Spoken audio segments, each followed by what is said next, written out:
तो दोस्तों पिछले वीडियो यानी कि हमारा जो पिछला वीडियो था हाउ टू क्रैक इंटरव्यू जिसका पार्ट 1 था, उसमें आप सबने देखा और समझा कि जो कोई कैंडिडेट किसी भी कंपनी के लिए अप्लाई करता है या फिर किसी भी कंपनी में नौकरी पाने के लिए जाता है तो उससे किस किस चीजों से गुजरना पड़ता है, यानी कि उसकी जो रिक्रूटमेंट प्रोसेस होती है, रिक्रूटमेंट यानी नौकरी लगने की जो प्रक्रिया होती है उसमें उसको क्या क्या राउंड फेस करने पड़ते हैं। एक होता है एप्टीट्यूड टेस्ट, फिर उसके बाद टेलीकम्युनिकेशन, फिर जीडी, फिर टेक्निकल और last but not the least pi या फिर जो एचआर राउंड होता है। ये one of the most important round रहता है क्योंकि इस पे मैक्सिमम चीज आपकी निर्भर कर जाती है कि आप इसमें सिलेक्ट होंगे या नहीं होंगे। और आज का जो हमारा वीडियो है वो मेनली पीआई और एचआर के ऊपर ही है। तो आज के हमारे में वीडियो हम देखेंगे कि how to crack interview part 2 में कि किस तरीके से आप पीआई या इंटरव्यू को क्रैक कर सकते हैं। नमस्कार दोस्तों, welcome back to my YouTube channel Iconic Pharmacy. मेरा नाम है आयुष जैन और मैं लेकर आ गया आप लोगों के लिए एक और नया वीडियो। चलिए शुरू करते हैं।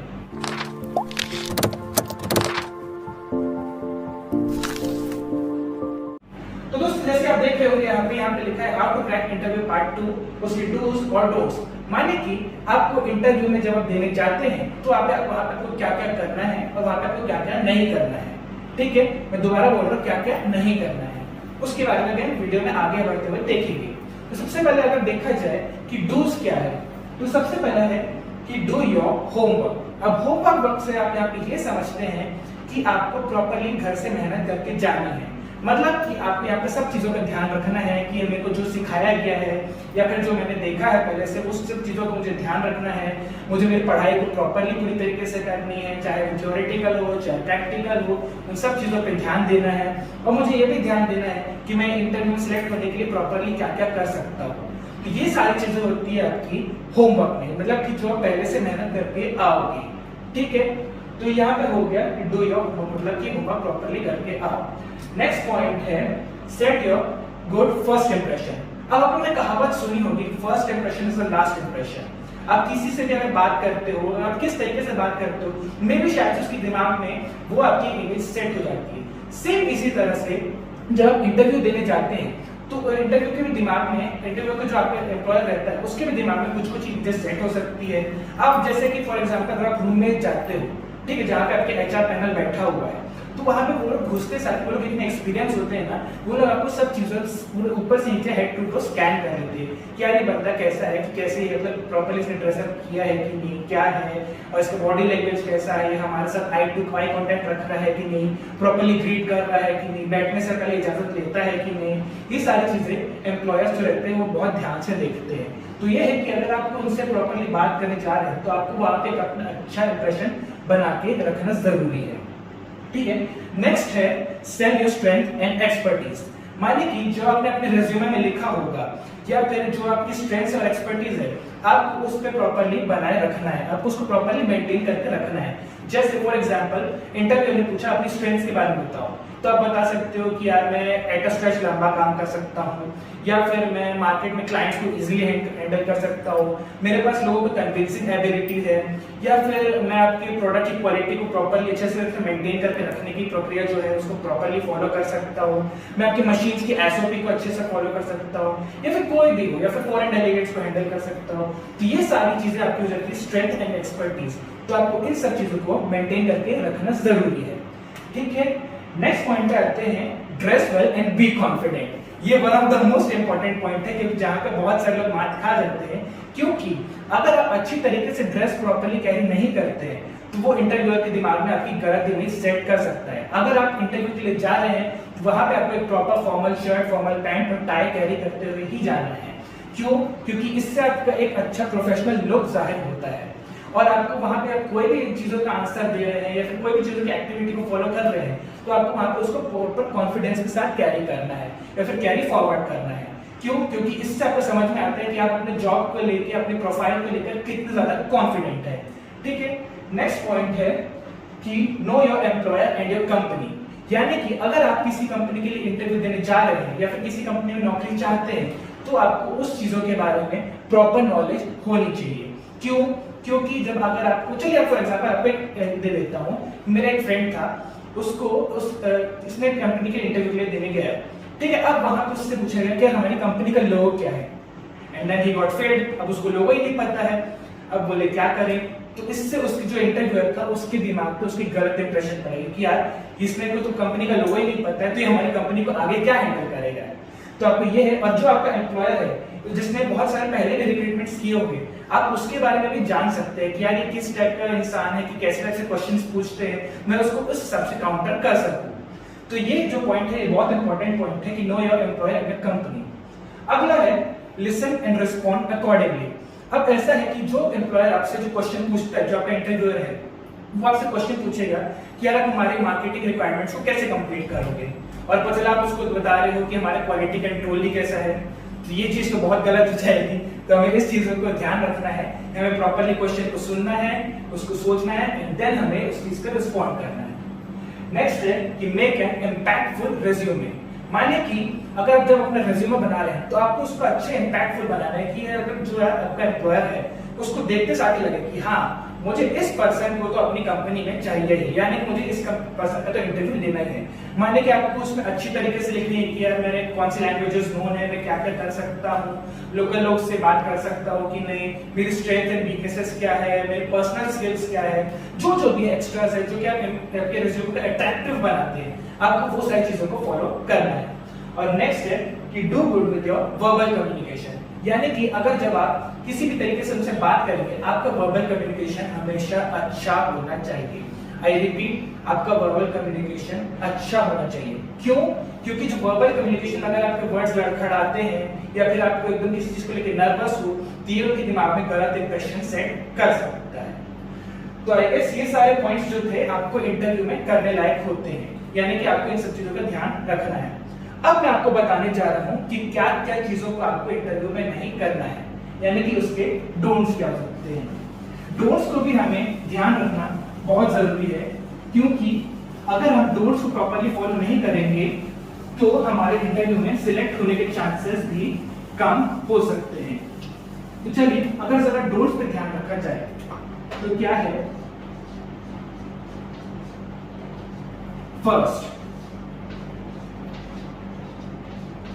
डोंट आर्ग्यू, यानी कि अगर आपका इंटरव्यूअर आपसे कुछ कह रहा है और आपको अगर उसकी बात गलत लगती है, बट स्टिल आपको आर्ग्यू नहीं करना है। क्यों? क्योंकि अगर आप आर्ग्यू करेंगे तो उससे ये लग सकता है कि यार मैं इसको सही बता रहा हूं और ये मेरी बात कोई काट रहा है, या फिर मेरे बात कोई एकदम से गलत ठहरा रहा है, या फिर मुझसे बहस करना चाह रहा है, तो लगभग आप समझ लीजिए कि आपका सिलेक्शन नहीं होने वाला है। क्योंकि अगर आपको यहाँ पे मतलब बात करनी है तो आपको उससे आर्ग्यू नहीं कर सकते, क्योंकि वो अभी अपर लेवल पे है और आपको इस चीज का ध्यान प्रॉपर्ली रखना जरूरी है। नेक्स्ट है डोंट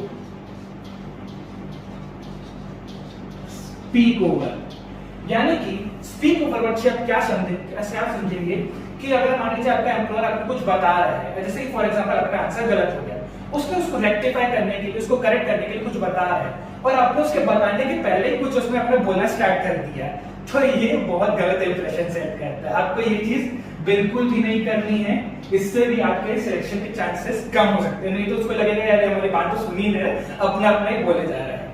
ठीक है, नेक्स्ट है don't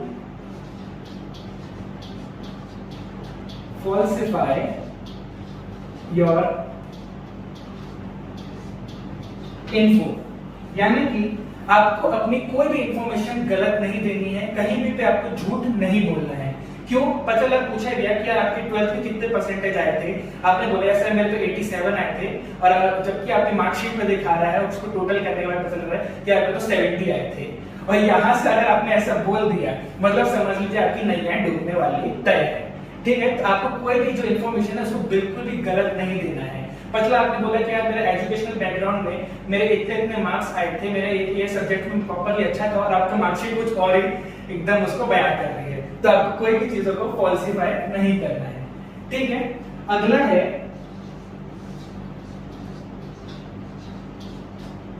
don't be to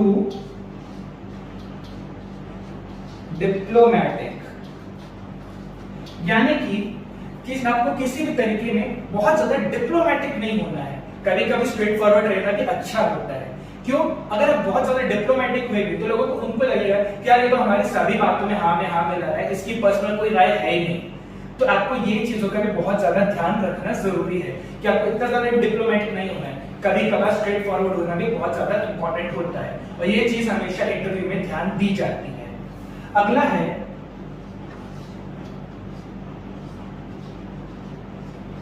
don't say negative points. Don't say negative point से आप लोग क्या समझेंगे कि आपका जो प्रीवियस एम्प्लॉयर था या फिर जो आपका अभी प्रेजेंट एम्प्लॉयर है, जिस कंपनी के लिए आप लोग जाने वाले, आपको उसके लिए कुछ भी नेगेटिव पॉइंट्स नहीं बोलने हैं। क्यों? क्योंकि इससे जो आपका एम्प्लॉयर है उसके दिमाग में ये इंप्रेशन पड़ सकता है कि यार ये तो हमारा पिछले एम्प्लॉयर के बारे में ऐसे बोल रहा है, इसके लिए कितनी बार एकदम गलत बोल रहा है कि यार सैलरी नहीं देते हैं या बहुत ज्यादा काम कराते हैं, तो अगर हम लोग इससे ये चीज करेंगे तो ये तो हमारे बारे में पूरे मार्केट में हमारे नाम को बदनामी कर देगा। तो आपको ये चीज का बहुत ज्यादा ध्यान रखना है कि आप अपने प्रीवियस जॉब, जहां पे पहले जॉब करते थे या फिर पहले कहीं पे आप जहां पे भी रहे होंगे, उसके बारे में बिल्कुल भी नेगेटिव पॉइंट्स नहीं बोलने हैं। आई रिपीट, नहीं बोलने हैं। और last but not the least जो मेरे को सही लगता है वो है डोंट टेक कैजुअली। माने कि आपको जो आपका अभी एम्प्लॉयर है, आपको उसको बिल्कुल भी कैजुअली नहीं लेना है, थोड़ा सा सीरियस लेना जरूरी है। क्योंकि पता चला कि आप अगर उससे पूरा एकदम कैजुअली ले रहे हो, उससे बिल्कुल भी आई कांटेक्ट नहीं ले रहे हैं, उसके क्वेश्चंस का यहाँ वहां जवाब दे रहे हैं, बिल्कुल आपके दिमाग में कुछ और चल रहा है, जो कुछ क्वेश्चन पूछ रहे हैं और उसको बहुत ज्यादा मेहनत करनी पड़ रही है आपके पीछे में कि यार इंटरव्यू दे ले भाई करके, तो ये आपकी चीजें नहीं करनी, क्योंकि इससे आपके सिलेक्शन की चांसेस 0 हो सकते हैं। तो आई गेस ये सारे जो पॉइंट्स थे, डूज एंड डोंट्स, ये आपको प्रॉपर्ली फॉलो करनी चाहिए अगर आपको एक अच्छी नौकरी चाहिए है, अगर आपको किसी कंपनी में अच्छे पोस्ट पर जाना है, तो आपको ये सारी चीजों का ध्यान रखना बहुत जरूरी है। जो अगर आप लोग अगर वीडियो को प्रीवियस करके भी देखेंगे तो उसमें डूज में जो है आप उसको प्रॉपर्ली फॉलो करिए, डोंट्स में है जो उसको प्रॉपर्ली फॉलो करिए, एंड आई गारंटी तो नहीं, चलिए बट ऐसा कहूंगा कि आपके सिलेक्शन की चांसेस बहुत ज्यादा अच्छे हो जाएंगे। तो आई होप आप लोग को ये वीडियो पसंद आई होगी। अगर आप लोग को कोई सुझाव मुझे देना है या फिर किसी और टॉपिक पर चाहते हैं कि मैं वीडियो बनाऊं, तो मुझे प्लीज नीचे कमेंट बॉक्स पर लिखिए। अगर आपको वीडियो पसंद आया तो इसको लाइक करिए, कमेंट करिए, शेयर करिए इस वीडियो को। और अगर आपको हमारे पिछले वीडियो में कोई डाउट्स है, उससे रिलेटेड कुछ पूछना है, तो आप तो भी मुझे कमेंट बॉक्स पे लिख सकते हैं। और कुछ चाहते हैं कि रिक्रूटमेंट प्रोसेस के बारे में और कुछ अच्छी तरीके से जानना हो, तो भी आप हमारा पिछला वीडियो देख सकते हैं कि how to crack interview part 1। और अगर सब कुछ हो जाए तो फिर हमारे चैनल को सब्सक्राइब कर दीजिए। चलिए, थैंक यू।